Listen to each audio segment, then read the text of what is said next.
Paz do Senhor, meus queridos. Hoje nós iremos iniciar o estudo do livro de Romanos, tá certo? Dando continuidade às nossas aulas, iremos hoje entrar na epístola de Paulo aos Romanos. Então, nós iremos estudar essa epístola, uma epístola importante do apóstolo Paulo, tá certo? Então nós iremos dar início a essa epístola e tentar aí aprender um pouco mais sobre essa epístola aos Romanos. A primeira coisa que nós devemos ver e compreender, falar um pouco aí sobre a cidade, não é? A cidade de Roma, tá certo? Que era a capital do Império. Na época ali de Paulo, tinha mais de 1 milhão de habitantes naquela cidade. Então é uma cidade muito importante no contexto ali do Novo Testamento, tá certo? Nessa cidade, a gente pode observar, era uma cidade bem estruturada, tinha muitos prédios públicos construídos, uma cidade muito desenvolvida. Era ali que se encontrava ali o palácio do imperador, tá certo? Também a gente vê o Fórum Romano, que era várias estruturas públicas ali, na qual estava sendo sempre sendo circulada ali por pessoas importantes, uma circulação muito grande de eminências, de autoridades, tá certo? Então, o Fórum Romano, na verdade, é um conjunto de estrutura de prédios, né, ali em Roma. Nós temos também o Coliseu Romano, tá certo? É uma estrutura aqui bastante conhecida nossa, né? Mais conhecida, que é o Coliseu Romano, tá certo? Então, a cidade é uma cidade bem desenvolvida, com bastante prédios, né? Estrutura arquitetônicas ali, e uma cidade bem movimentada aí, com mais de 1 milhão de pessoas. Aí, ó, como você pode observar, né? Mais uma vez. Eu tive o prazer, o privilégio de ir ali na cidade de Roma, visitei aqui, ó, tem aqui dizendo, ó, prisão do apóstolo Pedro e Paulo, né? Então aqui uma prisão onde o apóstolo Paulo foi preso, tá certo? Então eu tive o privilégio de ir ali em Roma e visitar essa estrutura aqui, onde o apóstolo Paulo teria ficado preso e teria saído daí para o seu martírio, tá certo? Lá em Roma, os irmãos sabem, né, que foi lá que Paulo ficou preso. Aí, ó, Cárcere Marmetino, tá vendo? Aqui é o acesso ao cárcere. Aqui é um pouco da estrutura, né, de Roma, tá certo? Tá certo? Aqui, ó, são estruturas do Fórum Romano, dos palácios, tá vendo aqui? A gente tem outras estruturas de arcos, né? De Tito e de outros, tá certo? Então são várias estruturas, é um complexo onde nós podemos ver vários prédios ali, tá certo? É um conjunto de prédios dentro ali do Fórum Romano. A gente também aqui, ó, lá em Roma, né? Aqui é o Pântano, né? Onde vários deuses aqui eram adorados. Então é uma estrutura aqui, né? Onde se adorava vários deuses, Pantenon, né? Lá em Roma também tivemos a oportunidade e o privilégio de estar ali. Aqui é algo marcante, porque dentro do Coliseu, né, Coliseu Romano, onde muitos cristãos foram mortos ali no Coliseu Romano, muitos foram queimados, né, por diversão ali, crueldade, para divertir a plateia, em cruzes. E aqui tem essa cruz aqui, logo na entrada do Coliseu, justamente para trazer reflexão quantos cristãos foram mortos ali em Roma, tá certo? Então é bastante impactante aqui você perceber a história, né, de uma forma visível. Aqui é o Coliseu, né? Dentro do Coliseu, uma visão aqui, ó, do Coliseu Romano dentro, tá vendo? Aqui é uma estrutura por fora e aqui dentro uma mega estrutura que nós podemos observar ali no Coliseu Romano. Aqui são os arcos, né? Os arcos de Constantino, de Tito, que quando eles ganhavam a guerra, né? Então eles faziam arcos, tá vendo? E ali eles colocavam todo o simbolismo das vitórias dos imperadores.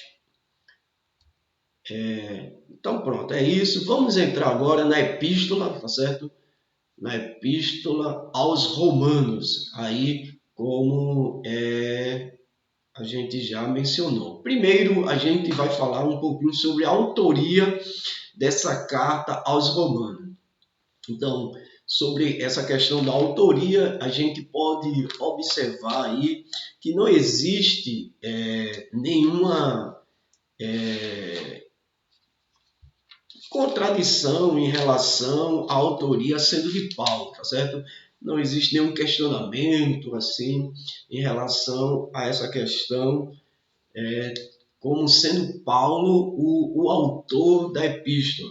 Até porque nós já observamos em lições, em aulas passadas, sobre uma característica muito grande, muito forte aí do apóstolo Paulo quando ele está escrevendo as suas epístolas. É que ele sempre se identifica no começo da sua epístola, né, como o escritor, tá certo? Então, quando você vai ler qualquer carta paulina, aqui exemplo, Paulo escrevendo aos Romanos, ele vai dizer assim, ó, Paulo, servo de Jesus Cristo, chamado apóstolo, chamado para apóstolo. Esse é o primeiro versículo, né? Capítulo 1, versículo 1, Paulo se identificando. Então a gente já viu essa questão, se eu abrir aqui qualquer outro livro do apóstolo Paulo, aqui em Colossenses, ele vai justamente falar Paulo, apóstolo de Jesus Cristo, pela vontade de Deus. Então ele vai sempre se identificar. Então, como a gente já viu também, por isso que existe uma dificuldade muito grande de querer atribuir Hebreus a Paulo, porque justamente foge dessa característica de Paulo quando está escrevendo, né? Então, primeiro, em relação à autoria, a gente vê aqui, ó, capítulo 1, versículo 1, dizendo Paulo, tá vendo? Servo de Jesus Cristo, chamado para apóstolo, separado para o evangelho de Deus. Então, a todos os que estáis em Roma, amados de Deus, chamados santos, graça e paz de Deus, nosso Pai, e do Senhor Jesus Cristo. Então, veja que existe aqui uma saudação de Paulo, tá certo? Ele dá a sua saudação, se identificando na sua saudação aí. Então, a autoria paulina aqui, ela é bastante expressiva aqui, tá certo? Bastante clara nesse versículo. É interessante observar aqui também, ó, ele coloca aqui Paulo, servo, né, de Jesus Cristo, se colocando logo como um servo para depois se colocar como apóstolo. Então, essa questão de sermos servos, ela precede qualquer título que a gente possa receber dentro da igreja, tá certo? Do Senhor. Então, ser servo é muito mais importante para cada um de nós, tá certo? Mas aí a gente está falando da autoria. Agora, é interessante a gente observar lá no capítulo 16, olha aqui, ó, capítulo 16, versículo 22. Capítulo 16, versículo 22, a gente deve ter cuidado, porque lá no capítulo 16 e o versículo 22 diz assim, ó, eu, Tércio, que esta carta escrevi, vos saldo no Senhor. Então, observe que existe Tércio aí dizendo que escreveu a carta. E se você não tiver cuidado, você pode pensar, oxe, não teria sido Paulo o escritor da carta? Como é que aparece agora Tércio dizendo que escreveu a carta? Então, qual seria a autoria? De Paulo ou de Tércio? Então, possa ser que haja esse questionamento. Então, para resolver essa questão aí, isso aí você tem que entender a questão do manuense, tá certo? O manuense ou copista, né? É um termo aí usado para um copista, que é aquele que copia textos ou documentos à mão. Então, naquele tempo, essa questão da escrita era algo bastante, digamos assim, trabalhoso. Então, por isso que existiam amanuenses, que eram copistas profissionais, que faziam essa cópia aí. Então, as pessoas geralmente contratavam essa pessoa, tinha essa pessoa à sua disposição para copiar. Então, ela ditava ali e a pessoa ia copiando, né, o documento à mão. Então, Paulo, ele também usou desse expediente aí dos amanuenses para fazer as suas cartas, tá certo? Então, nessa carta aqui, Tércio, ele é aquele que copiou. Por quê? Porque ele era um amanuense que Paulo usou, tá certo? A palavra amanuense aqui, ó, a palavra amanuense provém do latino, que é amanuensis, tá certo? Que é aquele que copia, né? Copiar, o copista, copia a mão, tá certo? Então, aqui, ó, tem uma foto de um amanuense, de um copista. Então, era uma pessoa profissional que fazia isso. E é interessante observar que, dependendo da relação entre o amanuense e o autor da carta, então, esse amanuense poderia ter uma certa liberdade para colocar ali algum pensamento seu, tá certo? Evidentemente que o autor estaria ali sempre observando, né, e vendo todas essas questões. Então, alguns amanuenses tinham liberdade de até colocar um pensamento seu em algumas das suas cópias, tá certo? Então, aqui, quando está falando de Tércio, aqui está falando justamente que esta carta escrevi, vos saldo no Senhor, tá vendo? Ele está saudando o povo, mas é o copista aqui, o amanuense de Paulo, tá certo? Então, é isso aí que a gente precisa entender no capítulo 16, versículo 22. Agora, falando um pouquinho sobre a data e o local no qual Paulo escreveu essa epístola.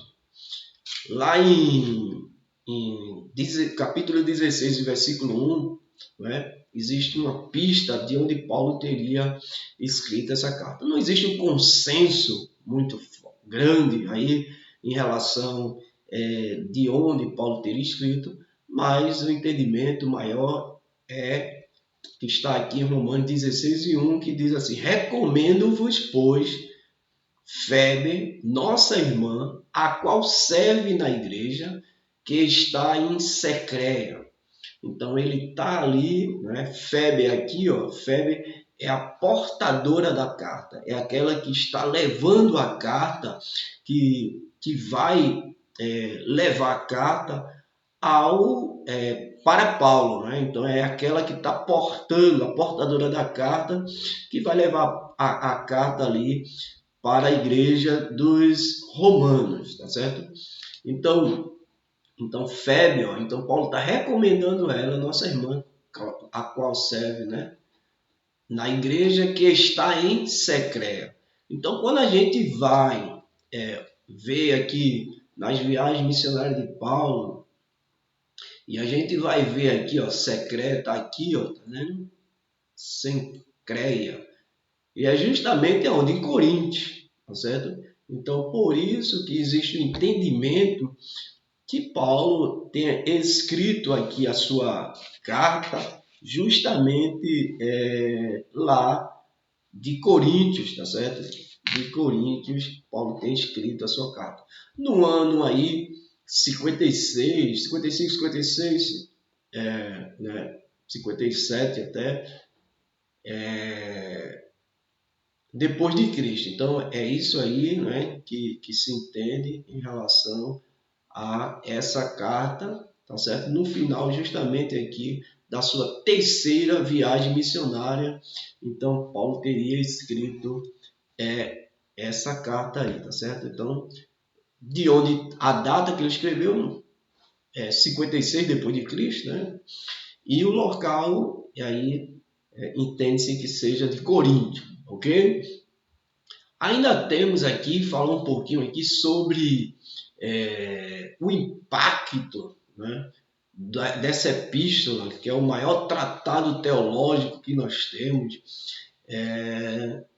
na Bíblia, né? Segundo alguns, vai dizer que é uma Bíblia dentro da Bíblia. Então, da importância que é essa epístola de Paulo aos Romanos. Então, existem várias pessoas que foram impactadas pela mensagem ali dos romanos, da carta aos romanos, da epístola aos romanos, várias pessoas foram impactadas, e a gente pode citar aqui ó, Martinho Lutero, certo?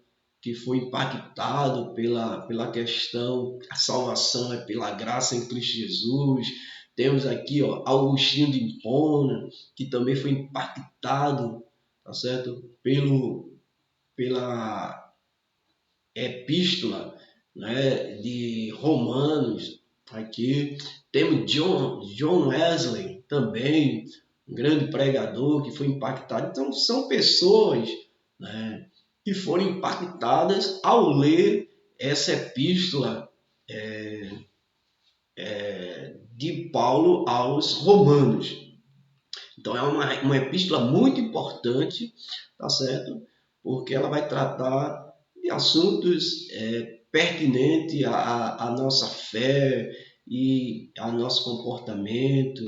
Então é um assunto muito importante no qual nós precisamos entender. Então, de forma que esses homens foram impactados e foram pessoas que impactaram o mundo através da leitura justamente do livro de Romanos. O tema do livro de Romanos é a justificação pela graça divina mediante a fé em Jesus. Então, é esse o tema, tá certo? O tema principal da epístola é justamente dos romanos aí. Agora vamos falar um pouquinho aqui quem teria a fundação da igreja de Roma, né? Quem teria fundado a igreja aos romanos? Então, existe aí uma tradição justamente pelo um dos pais da igreja, chamado Irineu, dizendo que quem levou, né, quem levou o evangelho ali teria sido justamente Paulo e Pedro. Então, tá aqui, ó, um dos Irineus mencionou a possibilidade de Paulo e Pedro terem sido os fundadores da igreja em Roma. Ele identificou Pedro e Paulo conjuntamente como fundadores da igreja. Porém, essa tradição não pode ser aceita. Então, embora, né, um dos pais da igreja tenha mencionado Pedro e Paulo aí como fundador da igreja, essa tradição aí não pode ser aceita por alguns aspectos que a gente vai ver. Veja só, primeiramente aqui em relação aos judeus. Os judeus foram expulsos de Roma em 59 e 50 depois de Cristo por questão do Evangelho, né? Por questão do Evangelho de Cristo. E nesta época Pedro estava em Jerusalém participando ainda do concílio. Pedro ainda não tinha saído de Jerusalém, ficou em Jerusalém ali, e ali ele permaneceu, não havia saído ainda. Então observe que quando os judeus foram expulsos de Roma, tá certo? Pelo imperador, o que acontece? Ali o evangelho já tinha chegado ali. E Pedro ainda se encontrava em Jerusalém. Então não pode ter sido Pedro aquele que tinha levou o evangelho a Roma. Então não pode.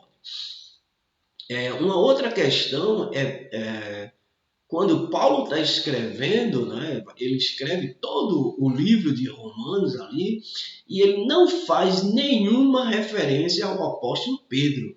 Então veja que seria algo assim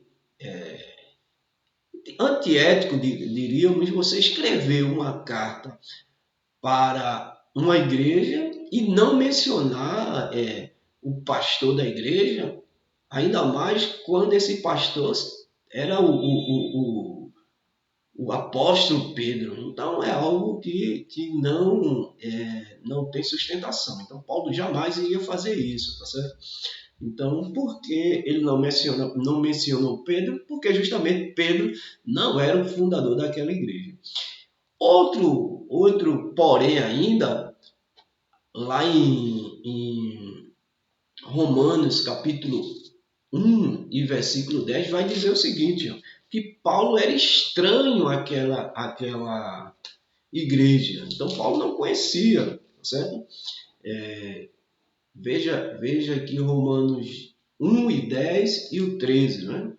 Aqui, a gente pode ler aqui, que diz assim, pedindo sempre em minhas orações que, em algum tempo, pela vontade de Deus, me ofereça boa ocasião de ir ter convosco. Então, Paulo está aqui,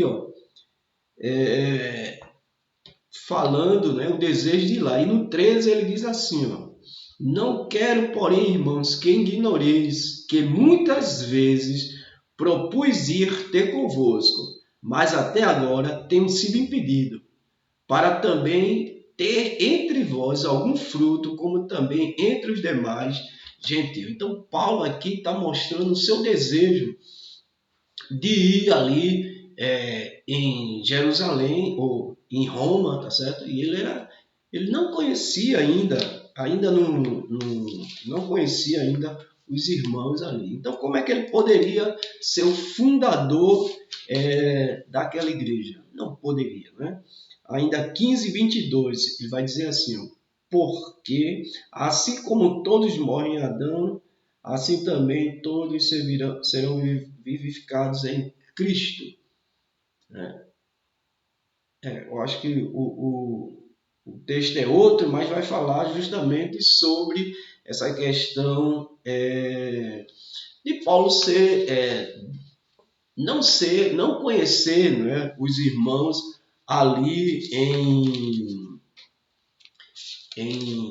nos romanos, tá certo? Os romanos ele não conhecia, ele tinha um desejo muito grande de ir ali e até então não tinha conseguido chegar naquela cidade ali para conhecer os irmãos. Então ele não poderia ser o fundador daquela igreja, tá certo? Uma outra questão aqui, Paulo não tinha Roma como campo de outro apóstolo. Ele não tinha. Então, 15 e 20, a gente vai ver aqui, 15 e 20 de Romanos, a gente pode observar aqui, Paulo dizendo assim, mas irmãos, em parte vos escrevi.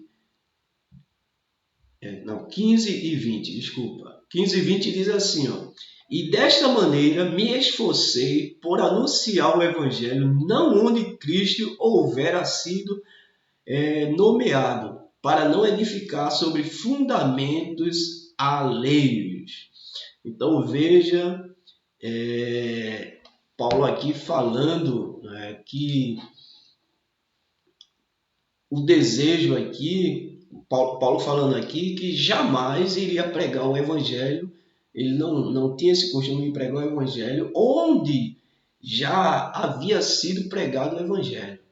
Então, por alguém, não é? Onde já tinha um pastor ali pastoreando, já tinha ali alguém.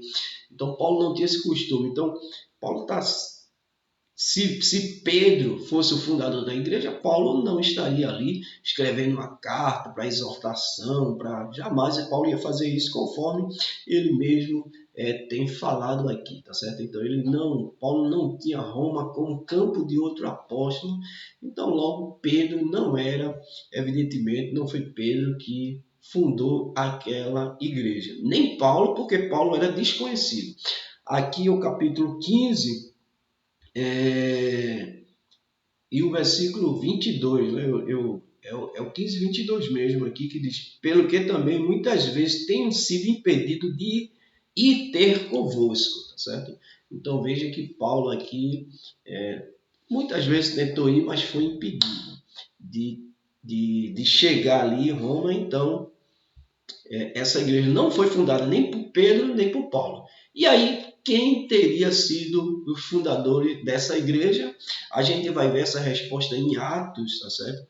Capítulo 2 e versículo 10. 2 de Atos e 10. A gente pode ver isso aí, ó. Você pode pegar a sua Bíblia aí e estar vendo Atos, né? 2 e ó. Cadê o texto aqui? 2 e 10, que vai dizer assim: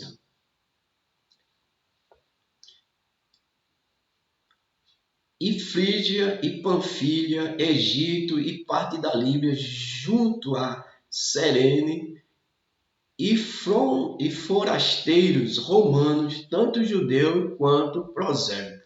Então, aqui, veja só, está falando justamente das pessoas que estavam ali no dia do Pentecoste, tá certo? Inclusive romanos, que estavam ali quando o Espírito Santo desceu ali, encheu toda a casa, e Pedro começou a pregar o evangelho e muita gente foram convertidas, tá certo? Então, aí por isso que possivelmente essa igreja foi iniciada justamente por esses convertidos lá do dia do Pentecostes, que receberam a palavra de Deus e foram aí para as suas cidades e começaram a propagar o evangelho, tá certo? Aqui, ó, queria mostrar aqui algumas estruturas. Lá em Roma existe uma idolatria muito grande, tá certo? Sobre a questão de Pedro e Paulo aí. Então essa aqui é uma basílica de São Paulo, né? Uma basílica muito bonita, tá certo? Lá em Roma. Essa aí é fora, é uma basílica que eles chamam extramuro, né, do Vaticano, tá certo? Fica fora do Vaticano, mas é administrada aí pelo Vaticano. Uma basílica muito bonita, tá certo? Aqui, ó, temos uma estátua muito bonita de mármore aí, ó, feita aí do apóstolo Paulo, tá certo? Então, uma idolatria muito grande. Aqui, ó, é justamente no Vaticano, tá certo? Onde fica, aqui é o pátio, né? Capela Sistina. E aqui, ó, um monumento muito bonito. Ali, ó, tá vendo? Toda uma estrutura. E aqui fica justamente a Basílica de São Pedro, tá certo? A Basílica de São Pedro, que é aqui considerado o primeiro Papa, justamente como sendo fundador da igreja, mas não existe base para isso, tá certo? Não fundou a igreja aí em Roma, ok? Então, a fundação da Igreja de Roma foi justamente iniciada no dia do Pentecoste, aí possivelmente aí por aqueles irmãos que foram convertidos através da pregação de Pedro. E quem é que compõe essa igreja? Essa igreja era composta por quem? Judeus ou por gentios? Então, qual era a composição aí dos crentes na formação da igreja? Então, a gente vai ver aqui alguns versículos, tá certo? Que vai justamente falar no capítulo 16, 3 e 7 e 11, vai dar justamente a entender que ali existia vários judeus, tá certo? Quando Paulo está escrevendo para judeus, a gente pode ver isso aí, aqui, Romanos, capítulo 16 de Romanos. Vamos lá, capítulo 16, e o versículo 3 diz assim, saudai a Priscila e a Áquila, meus cooperadores em Cristo Jesus, os quais pela minha vida expuseram a sua cabeça, o que não sou eu, o que não só eu lhe agradeço, mas também toda a igreja dos gentios. Então veja que aqui ele falando, tá certo? De Áquila, Priscila, então dá-se a entender aqui, tá certo? Aqui ele está escrevendo para pessoas judeus, né? Tem aqui no versículo 11, saudai Herodião, meu parente, tá certo? Veja, saudai os da família de Narciso, os quais estão no Senhor. Então, existe todo esses judeus no qual ele está saudando. Aqui também, 2 e 17, ele vai falar também,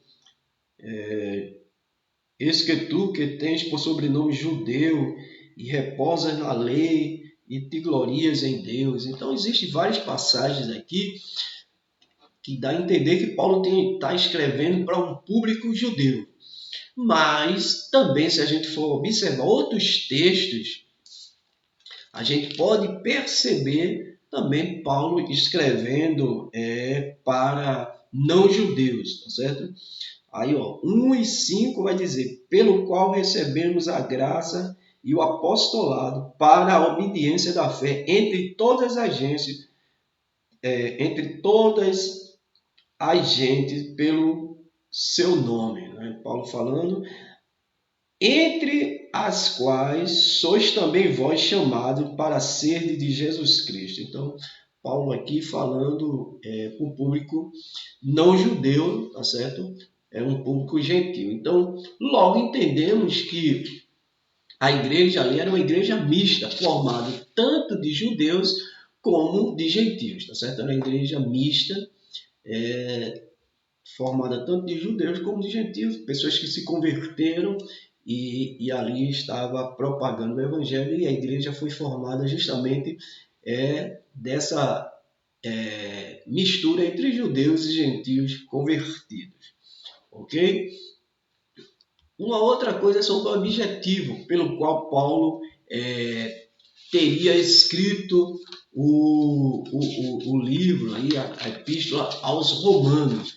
O objetivo aqui, tá certo? Então é o que está aqui, Paulo escreveu a epístola aos Romanos como preparação para a sua visita a essa cidade e à comunidade que ali se reunia. Então Paulo, o propósito dessa visita era fortalecer na fé os cristãos romanos. Então Paulo vai falar justamente no capítulo 1, justamente dessa sua intenção, desse objetivo de ir ali em Roma, certo? Fazer uma visita àquela cidade, e ele começa a escrever porque ele queria se apresentar então aos irmãos ali, tá certo?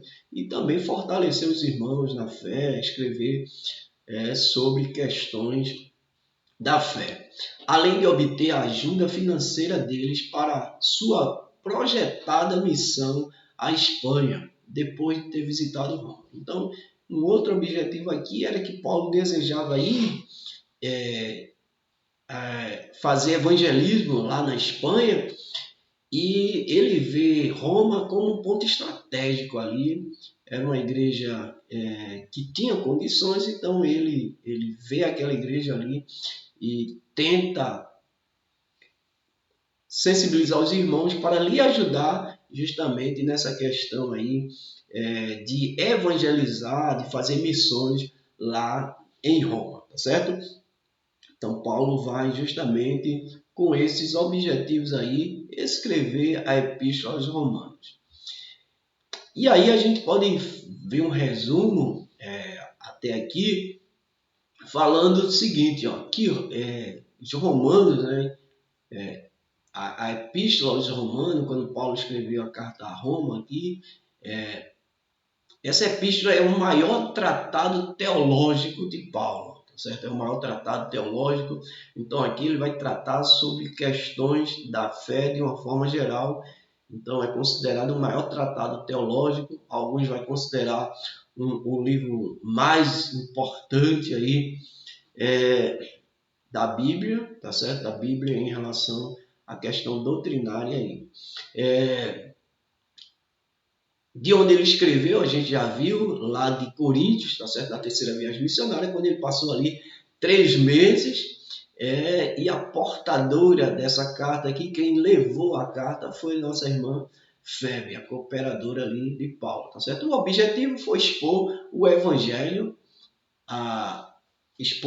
o evangelho, tá certo? Pois, e também que ele era desconhecido ali, se apresentar àquela igreja. E aí ele também escreveu justamente para respondendo já algumas alegações dos judaizantes, porque os judaizantes falavam ali que ele era um apóstata, que ele dizia que a lei era provisória, dizia também que a circuncisão não valia, que pregava contra as instituições de Israel, que Paulo também pregava contra a lei. Então, eram várias alegações dos judaizantes em relação a Paulo. Então, Paulo também vai escrever para respondendo a essas alegações ali aos judaizantes, ok? Então, aqui a gente vai, aqui é uma introdução sobre alguns pontos. E agora a gente vai adentrar agora propriamente no livro dos Romanos, falando de algumas questões doutrinárias aqui da carta. Primeiro aqui, a gente vê no capítulo 1, né, que trata sobre a introdução da carta e o tema. Então a gente vai ver aqui no capítulo 1 e o versículo 1 ao versículo 17, a gente vai ver a saudação de Paulo, como a gente já viu, né? Paulo vai saudar a igreja. Então, Paulo vai saudar a igreja. Então ele diz assim, Paulo, servo de Jesus Cristo, chamado para apóstolo, separado para o evangelho de Deus. Então veja, então Paulo, servo de Jesus Cristo, a gente já viu que ele faz questão de mencionar que ele era servo de Cristo. Então, para justamente, e depois ele diz que era apóstolo, tá certo? Então hoje as pessoas se exaltam muito com alguns títulos, né? Até de apóstolo, hoje temos muito essa questão aí de ser apóstolo, de ser missionário, isso, aquilo, outro, mas o maior título que a pessoa pode ter aqui é essa que Paulo vai falar, de ser servo, aquele que está a serviço de Cristo Jesus. Então ele é servo de Jesus Cristo. ele é aquele que está a serviço de Jesus, tá certo? Então, esse é o maior título que uma pessoa pode ter. Se você tem várias titulações humanas, mas você não é um servo de Deus, você não está preocupado em servir a Jesus, nada disso tem relevância no mundo espiritual. Então, Paulo faz questão de mostrar justamente essa questão da sua servidão a Jesus Cristo aí, tá certo? Então, ele vai aqui se apresentar até o capítulo, versículo 7, dando a sua saudação. Já no capítulo 8, no capítulo 1, a partir do versículo 8, ele vai agora dar sua ação de graça, né? Ele vai dar, finalmente, dou graça a meu Deus por Jesus Cristo, acerca de vós todos, porque em todo o mundo é anunciada a vossa fé. Porque Deus, a quem sirvo em meu espírito, no evangelho de seu Filho, me é testemunha de como incessantemente faço menção de vós. Então, Paulo vai agora dar justamente essa graça, agradecer, né, sobre os romanos aí, sobre a vida deles. Então é ação de graça. E aí, no capítulo 1, versículo 16 e 17, é tido como tema da carta aos romanos, aí, da epístola aos romanos, está aqui justamente no versículo 3, versículo 16, que diz assim: porque não me envergonho do evangelho de Cristo, pois é o poder de Deus para a salvação de todo aquele que crê, primeiro dos judeus e também do grego. Aí o 17 diz: porque nele se descobre a justiça de Deus de fé em fé, como está escrito, mas o justo viverá pela fé. Então, é a justificação pela fé aqui, que é o tema dessa epístola de Paulo, tá certo? Já no capítulo 1, a partir do versículo 18, ele vai falar justamente sobre a universalidade do pecado. Então, Paulo vai tratar sobre essa questão da universalidade do pecado. Primeiro, ele vai mostrar que todos os gentios estão condenados. No capítulo 2, ele vai falar justamente dos judeus que também estão condenados. E no capítulo 3, ele vai falar que todos os homens estão condenados. Então, aqui é a importância da universalidade do pecado. Paulo falando sobre a universalidade do pecado, né? E ele vai dizer no 3 e 23, que diz assim: porque todos pecaram e destituídos estão da glória de Deus. Então veja que Paulo vai dizer, olha, todos pecaram, ele vai dizer que não há um justo sequer, né? Que todos estão aí debaixo do pecado. É a universalidade do pecado, independente de quem quer que você seja, qual a sua etnia, qual a sua posição social, todos nós estamos debaixo do pecado. É a universalidade do pecado. Então, Paulo vai tratar essa questão muito fortemente aí do capítulo 1, a partir do versículo 18 até o versículo 3. Veja, o capítulo 2 aqui e 1 vai dizer assim: portanto, és inexcusáveis quando julga o homem, quem quer que seja, porque te condenas a ti mesmo naquilo em que julgas a outro, pois tu que julgas fazes o mesmo. Então, Paulo está falando aqui com os judeus que se julgavam melhor que os gentios, e Paulo vai dizer: não, nós estamos todos no mesmo na mesma régua do pecado aí, né? Somos todos pecadores e não há um justo sequer. Então é sobre essa questão da universalidade do pecado que vai tratar do capítulo 1 ao capítulo 3 aqui, tá certo? Todos debaixo dessa lei do pecado. Aí depois que Paulo fala que todos nós somos pecadores, ele vai dar agora, vai falar sobre a graça de Deus. Ele mostra que todos estão em pecado, todos estão em pecado. Mas e aí? Então, o capítulo 21, versículo 21, 13 e 21, como está aí, ele vai dizer assim, mas agora se manifestou sem a lei a justiça de Deus, tendo testemunho da lei e dos profetas. Isto é, a justiça de Deus pela fé em Jesus Cristo, para todos e sobre todos os que creem, porque não há diferença, porque todos pecaram e destituídos estão da glória de Deus. Então ele vai começar agora a falar sobre a justificação pela fé. Todos estão pecadores e agora se manifesta a graça de Deus, através da fé. Então, justificação aqui, justificar significa o quê? Declarar justo. Tá vendo? Fazer alguém justo diante de Deus.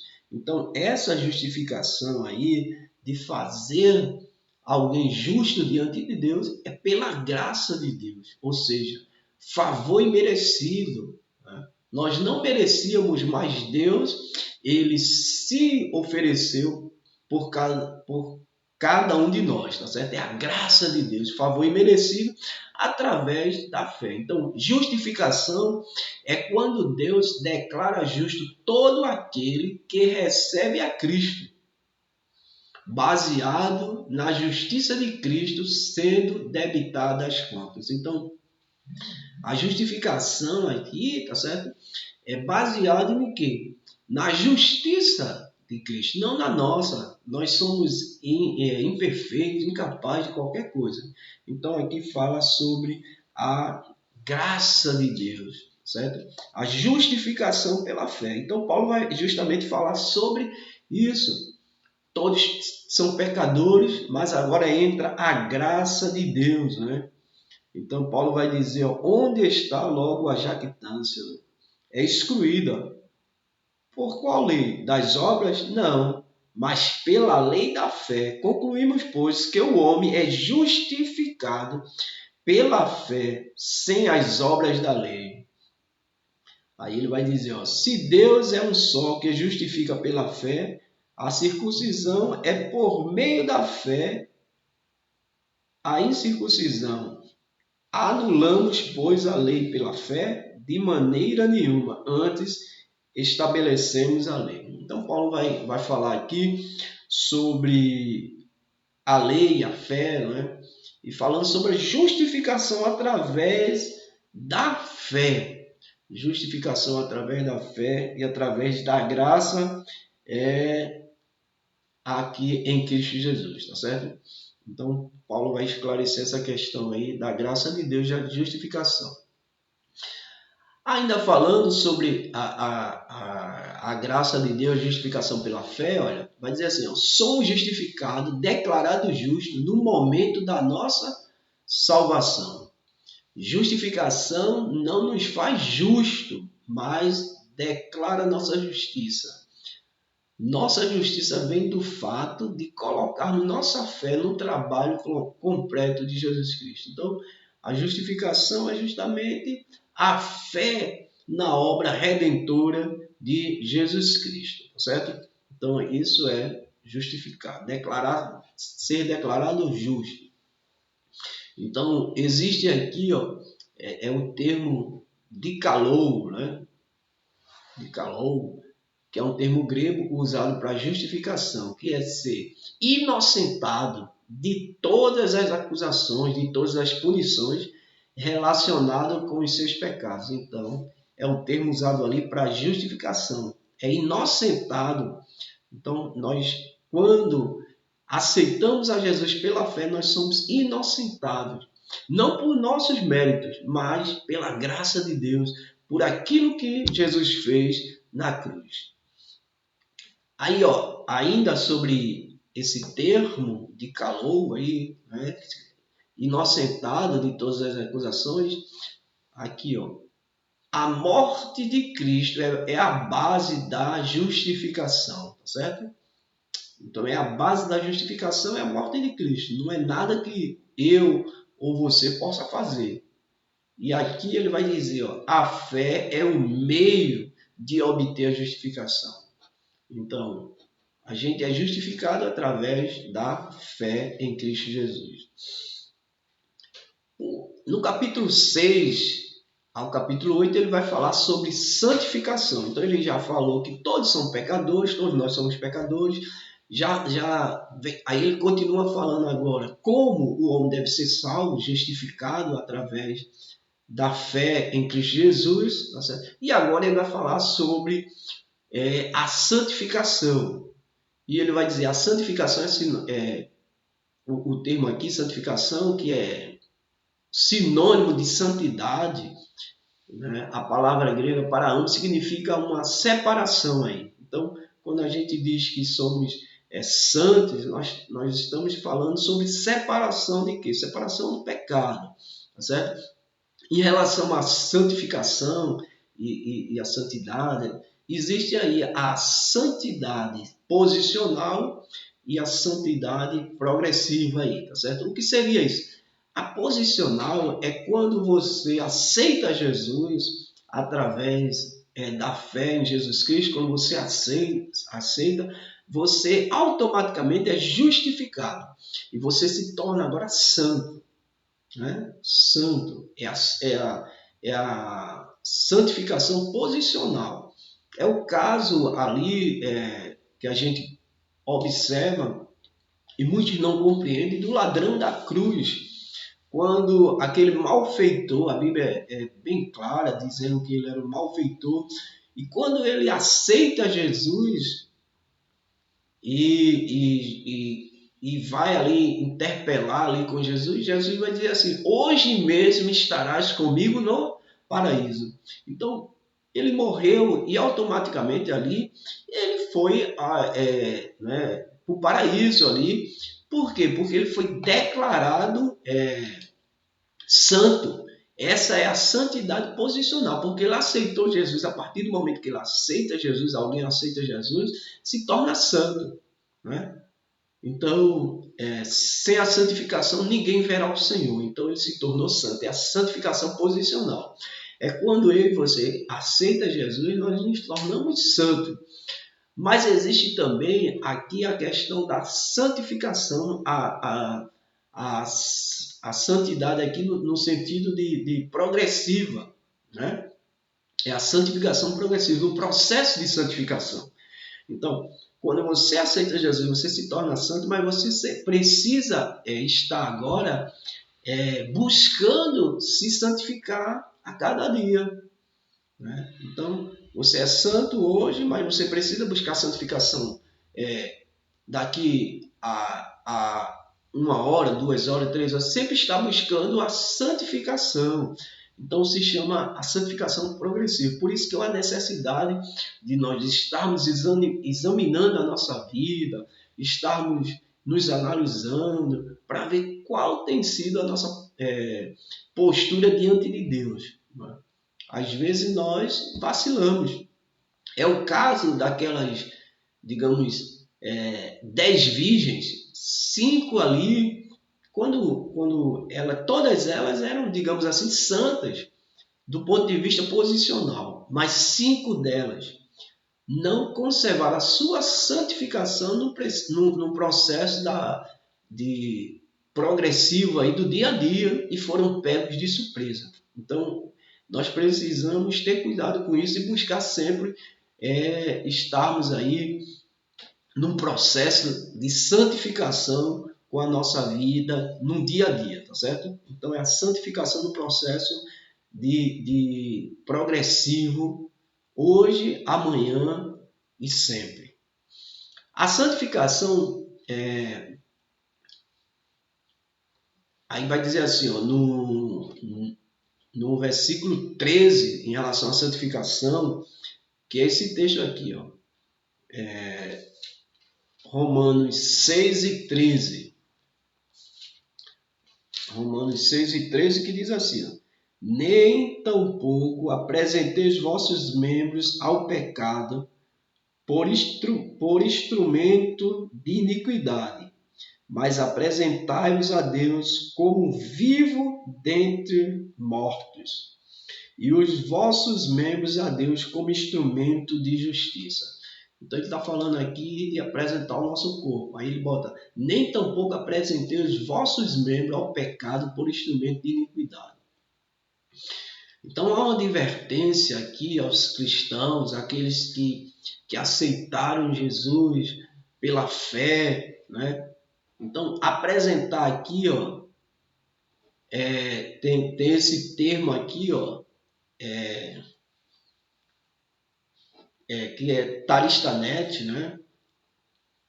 Paristanet, que quer dizer o seguinte, ó, apresentar, colocar à disposição como arma.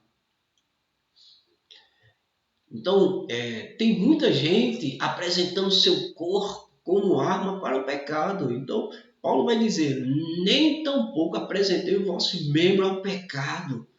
Mas tem gente que está usando o seu corpo como instrumento para o pecado. Então, colocar à disposição como arma. Então, Paulo vai dizer, não faça isso. É a santificação. Busque a santificação. Tá certo? Então, falando aqui sobre a santificação. No capítulo 9, ele vai falar sobre a eleição, né? Sobre a soberania da escolha de Deus.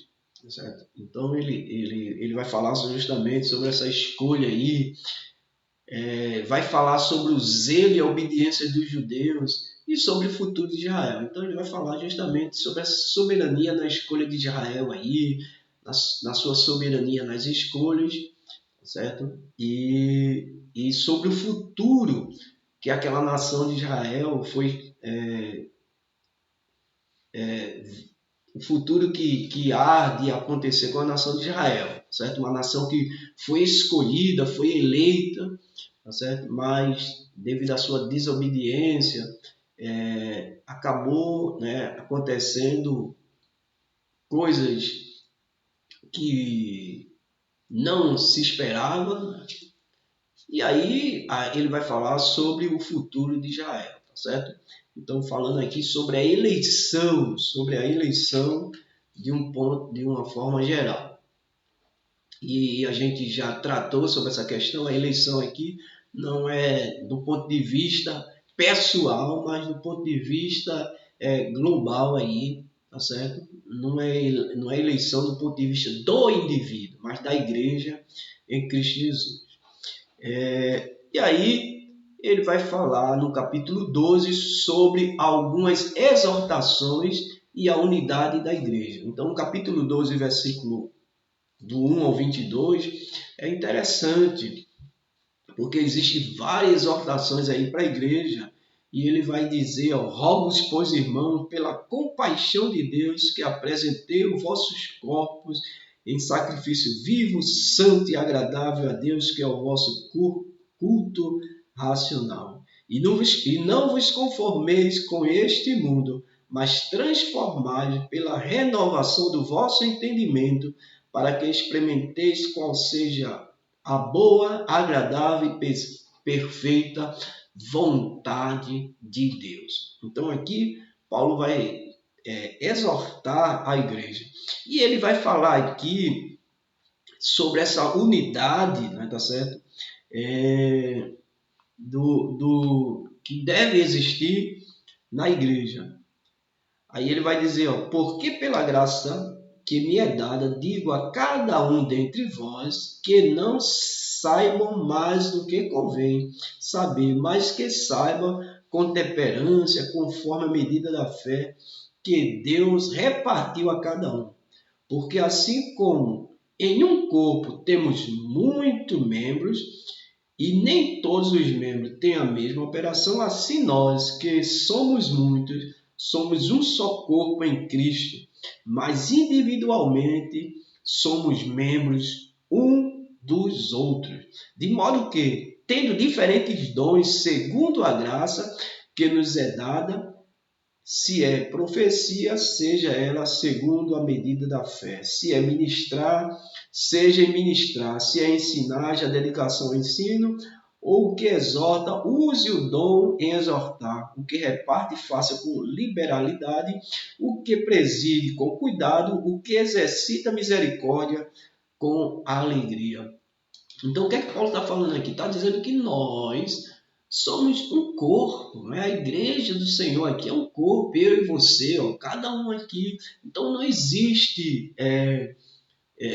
um maior do que o outro, um mais importante do que o outro. Não, somos corpos em Cristo Jesus. Então, o que a gente possa, segundo a graça, né, que nos foi dada, que a gente possa nos unir nesse mesmo propósito aí, de edificação um dos outros. Então, Paulo vai justamente falar isso. Tem pessoas que acham, por ter um dom aí, é melhor, maior do que o outro. Né? E isso não é verdade. Então, tanto um porteiro, né, ali, que está ali, como alguém que limpa a igreja, como alguém que canta no coro, como alguém que prega, como alguém que tem o dom da revelação. Todos nós somos iguais perante Deus, todos nós somos importantes nesse corpo. Então, nós precisamos entender isso. A gente não pode menosprezar a unha em detrimento da mão, não. Tanto a unha como a mão, ela é importante. Então, no corpo de Cristo também, Paulo vai justamente exortar essa unidade aqui, falando que todos nós somos iguais. Uma outra coisa que ele vai falar, né, é sobre o amor seja não fingido, aborrecei o mal e apegai-vos ao bem. Então a gente vê aqui essa passagemzinha aqui muito interessante, né? Que diz assim, o irmão aqui, da paz do Senhor, querido, mas a fim né, de golpear o outro irmão. Então a gente é um amor fingido e existe muito isso dentro da igreja. A gente deve ser transparente, deve ser pessoas confiáveis, não é? Deve amar realmente sem fingimento. E é isso que Paulo vai dizer. O amor seja não fingido, né? O amor não seja um amor fingido. A gente precisa, então existe essa exortação de Paulo aí para cada um de nós. Ele ainda vai falar aqui sobre os deveres da política, certo? Aqui ainda no Amor Não Fingido, ele vai falar também sobre outras questões. Não seja vagaroso no cuidado, alegrai-vos na esperança, sendo paciente na tribulação, perseverai na oração. Ele vai dizer, abençoai os que vos perseguem, abençoai e não amaldiçoeis, alegrai-vos com os que se alegram, chorai com os que choram. Então, a ninguém torneis o mal por mal. São vários conselhos aqui que Paulo vai dar, tá certo? Sobre essa relação que deve existir dentro da igreja. Então, é muito importante esse capítulo 12 aí, para a gente colocar em prática. No capítulo 13, ele vai falar dos deveres políticos que nós devemos ter. Aí ele, no 13:1, ele vai dizer, toda a alma esteja sujeita às potestades, às autoridades superiores, porque não há autoridade, potestade, que não venha de Deus, e as autoridades que há foram ordenadas por Deus. Então, a gente deve ter essa sujeição aí às autoridades superiores, tá certo? A gente precisa entender também essa questão aí que Paulo está colocando. E uma outra coisa aqui para finalizar, Paulo vai falar sobre a responsabilidade pessoal, né? No capítulo 14, ele vai falar justamente sobre a responsabilidade pessoal de cada um de nós. E ele vai dizer, olha, interessante aqui, ele diz, ora, quanto aos que estão enfermos na fé, recebei-o não em contenda sobre dúvida, porque um crê, né, que de tudo se pode comer e outros que é fraco como legumes. Então Paulo vai dizer aqui, vai falar sobre essa responsabilidade de cada um de nós para com os mais fracos. Às vezes a gente tem um entendimento e quer empurrar o nosso entendimento de goela abaixo aí no outro irmão. Mas a gente precisa entender, né? Buscar compreender os nossos irmãos. Nem sempre nós temos as mesmas visões e nós precisamos ter esse cuidado com os mais fracos, com aquelas pessoas que ainda não têm uma maturidade maior em relação a alguns aspectos da vida cristã. Ele vai falar também do seu plano missionário, né, que ele desejava ir à Espanha para evangelizar ali, ele precisava da ajuda da igreja romana ali.